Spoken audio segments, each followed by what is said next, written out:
तो भवानी नाथ जी कहते हैं, अच्छा अगले पंक्ति में उन्होंने बहुत सुंदर बात कही, झूठा माई थारो बाप, झूठा सकल परिवार, झूठी कूटता छाती। इस पे एक पूज्यपाद प्रातस्मरणीय श्री रामायणी जी, पूज्यपाद राजेश्वर रामायणी जी, वो एक भाव सुनाते थे।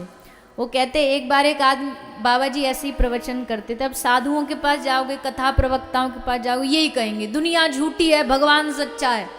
तो एक आदमी खड़ा हो गया बीच पंडाल में, बोले महाराज जी क्या बोल रहे हो आप मेरे परिवार से मिले नहीं, उनको जानते नहीं, मेरा परिवार मुझसे बड़ा प्यार करता है।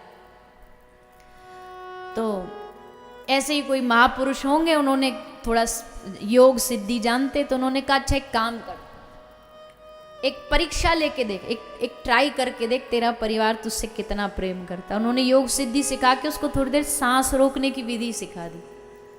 अब सांस रोकने की विधि सिखाई, घर आया, उसको सब समझा दिया प्लान कि ऐसे ऐसे करना। घर आती पड़ गया एकदम धड़ाम से, क्या हुआ, बोला अटैक आ गया, रुक गई। और जैसे वो मरा, मतलब मरा तो नहीं था, नाटक कर रहा था, सांस रोक के पड़ गया। अब तो महाराज घर में हाहाकार मच गया, चारों ओर से पत्नी आ रही है, बच्चे आ रहे हैं, बेटा बेटी ससुराल से भागी भागी, हाय मेरे पिताजी, हाय मेरे पिताजी। और पड़ोसी आ गए, और पड़ोसियों के पास तो एक ही बात होती, बड़े अच्छे आदमी थे, जब थे तब जीने नहीं देते, और जब चले गए तब बोलते बड़े अच्छे आदमी थे, कितना सबका ध्यान रख। पत्नी आके वो छाती पे उसके हाथ मार मार के, हाँ मेरे प्राणनाथ, हाँ मैं सबरी चूड़ी तोड़ डाली। अब वो मन मन में सोचा रही, देवी धीरे मार ले, सांस निकल जाएगी।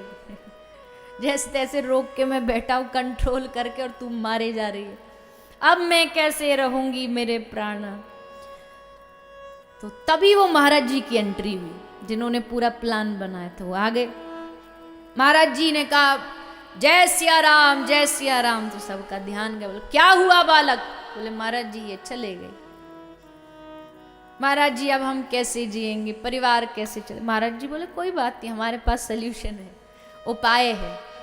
उन्होंने एक कटोरा निकाला, उसमें थोड़ा दूध डाला, और कहा जो इस दूध को पिएगा, जो भी घर परिवार जो ये जितने लोग खड़े, दूध पी लो, इसको पीते ही ये मरे हुए जिंदा हो जाएंगे, खड़े हो जाएंगे राम राम करते हो।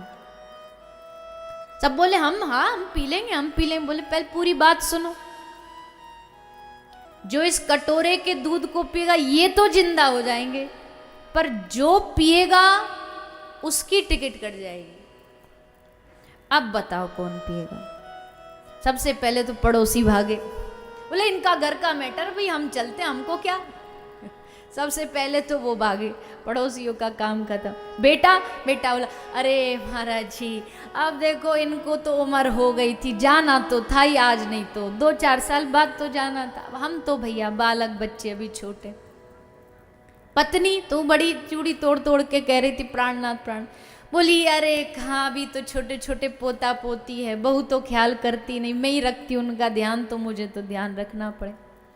एक समझदार आदमी बोला बाबा आपके बाल बच्चे हैं कोई। बाबा बोले नहीं। पत्नी बोले नहीं। बाबा हम आपके लिए एक बढ़िया सी गांव में समाधि बनवा देंगे आपके नाम की, एक बढ़िया आश्रम बनवा देंगे, और आपके तो ना कोई आगे ना पीछे। सो बाबा महाराज आप ये दूध आप पी। बाबा ने कहा लाओ हम पिएंगे, और बाबा ने पी करके एकदम दूध को, और फिर कहा बेटा रामलाल उठ जा। और बेटा रामलाल राम राम राम राम करते उठा, और तब बाबा ने कहा, उस आदमी ने कहा देख लिया संसार हमने देख लिया, सब मतलब के यार हमने देख लिया। संसार में हर एक व्यक्ति संसार के स्वार्थ से जुड़ा, और ये कोई बुरा भी नहीं। देखो संसार चल ही इसलिए रहा है क्योंकि संसार में स्वार्थ है, नहीं होता तो संसार नहीं चलता। ठीक है संसार में स्वार्थ था है, और मैं लाख प्रवचन दे लूं तो भी रहेगा, कोई बात नहीं। बस ये ध्यान रखना चाहिए संसार के रिश्तों में स्वार्थ हो चल जाएगा, धन का स्वार्थ हो चल जाएगा, लेकिन 2 रिश्तों में स्वार्थ नहीं होना चाहिए। एक भक्त और भगवान का रिश्ता, एक गुरु और शिष्य का रिश्ता, इसमें स्वार्थ नहीं होना चाहिए। हम इतना स्वार्थ में डूब गए कि हमने इन दोनों रिश्तों में भी स्वार्थ घुसा दिया।